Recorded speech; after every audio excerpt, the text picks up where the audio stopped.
Welcome to the Madison Miller Podcast Special Edition Series, where I go over each and every 2024 NCAA Men's College Basketball Conference Tournament. This is the final episode of 32, the Ivy League.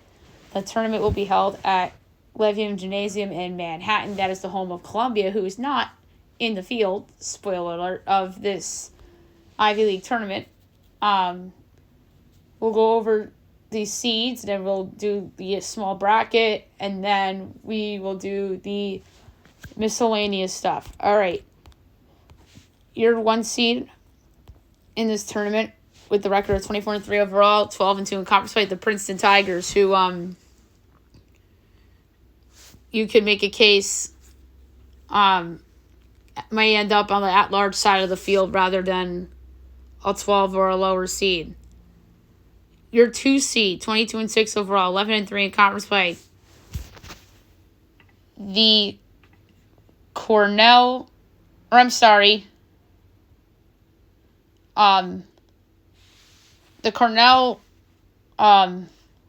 Big Red is your 3 seed, and your 2 seeds, 29 overall, 11-3 in conference play, the Yale Bulldogs. So, Princeton 1, Yale 2, Cornell 3. And then your 4 seed, with a record of 12-17 overall, 8-6 in conference play, the Brown Bears. So, that's your top 4. Did not qualify. 14-13 overall, 5-9 in conference play, the Harvard Crimson, who are usually a contender in this league. The host school, the Columbia Lions, 13-14 overall, 4-10 in conference play. The Penn Quakers, who are usually a contender in this league, 11-18 overall, 3-11 in conference play. And the Dartmouth Big Green, 6-21 overall, 2-12 in conference play. And in Yale and Cornell, the tiebreaker was the net rating. Yale's net ranking is 86 and Cornell's is 88. It was close, but Yale gets the tiebreaker over Cornell. All right, so the 2 semifinal games will be Saturday, March 16th. 11 a.m. and 2 p.m. on ESPNU and ESPN News, respectively, and the championship will be on Sunday, March 17th at noon on ESPN2. So, the first game, 1 seed Princeton, 4 seed Brown. Brown has an excellent score in Keno Lilly Jr., averaging over 18 a game. And they also have another solid player in Nana Owusu Anane, averaging almost a 15-9-2, which is pretty impressive. And, of course, Princeton, they have probably the Big East. Yale, Ivy League Player of the Year in Xavion Lee, averaging over 17.5 a game, almost 6 boards, and over 3.5 assists. He's probably the Player of the Year in the Ivy League. And I said Yale before because I'm looking at Yale right in front of me. Yale Cornell, we'll talk about next. My projection here is Princeton 9.5 for 142 3/4, so I'm going to advance Princeton. And then, also, you have Cornell Yale.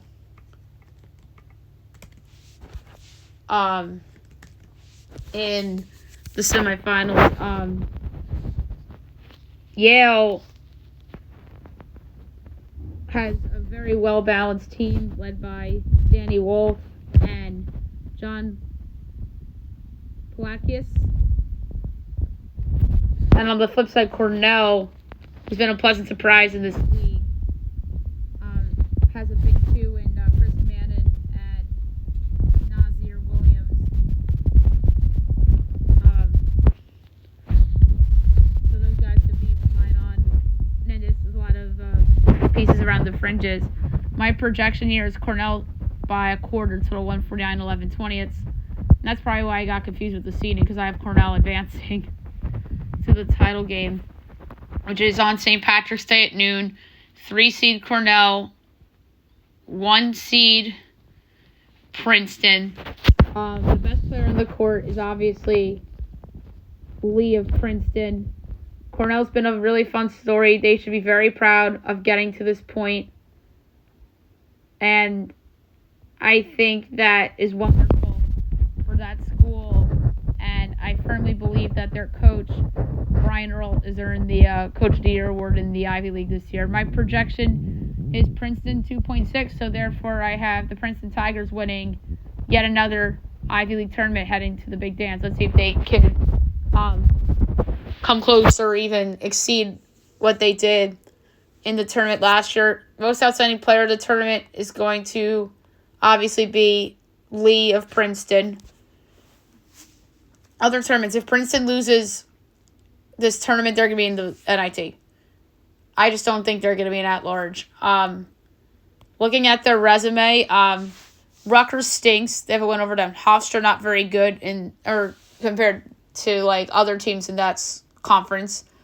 Not a bad Hofstra team, but not that great. Duquesne.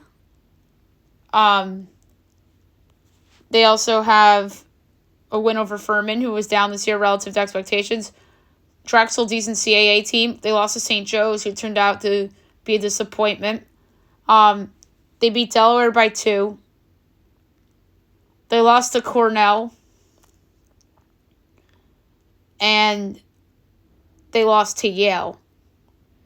So you could argue an at-large for them, but they don't have the standout wins that scream, oh, this team should be going to the tournament. If Rutgers was good, if Duquesne was good, if St. Joe's was good, if Furman was good, if some of their opponents from earlier in non-con play were good, they would be an at-large, but unfortunately, none of those teams are going to the tournament. I mean, if St. Joe's rallies and makes the dance, or if they were to rally and make the dance, that could be one. But they're not getting an at-large. They're going to be an NIT team if they don't win this tournament. I think Cornell will be in the NIT. CBI, I think, will have Yale. All right, so who has value to win this tournament? I just have to pull up the odds on the computer because they don't have Princeton on FanDuel here. So I'm just going to pull up odds. Princeton looks like they're the favorite at even money. Yale's plus 180, Cornell's plus 390, Brown's 15-1. I think there is value, believe it or not, on Brown, who averages over 18 a game. Although Cornell has some too, but I really think Brown has the most value at 15-1 to win this tournament. I'm not picking them, obviously, but that's the value play. Princeton, I'll just throw in with some other conference tournament favorites and such and see where that payout goes. Coaches, Mitch Henderson's in year 12 at Princeton. I wonder if he's going to get a different opportunity down the road. He took his team to the Sweet 16 last year. I'm surprised he didn't get a better opportunity this season. James Jones has been at Yale for 25 years. I think he'll stay there. I think Brian Earl's going to get a better job somewhere. Hot seat. David McLaughlin at Dartmouth. Dartmouth hasn't been good for a while now. 6-21 this year, 10-18 last year, 9-16. And then COVID, 12-17. So they haven't been very good in a while. So McLaughlin, to me, is the coach that's in the most trouble. I think that Mike Martin has had one of his better coaching jobs in a while with Brown. I don't think Steve Donahue at Penn's going anywhere. It was just a down year for them. Tommy Amaker of Harvard, he's had opportunities to jump, but I think he's going to stick around. It's kind of like Yale's coach, James Jones. And then Jim Engels at Columbia could be in trouble, but I don't think he's on the hottest seat per se. Obviously, to me, the hottest seat is McLaughlin, Dartmouth, and quite frankly, it isn't even close. All right, so there you have it for the Ivy League, and I hope you guys enjoyed these conference tournaments, and I can't wait to look back on these to see how wrong I was or how right I was.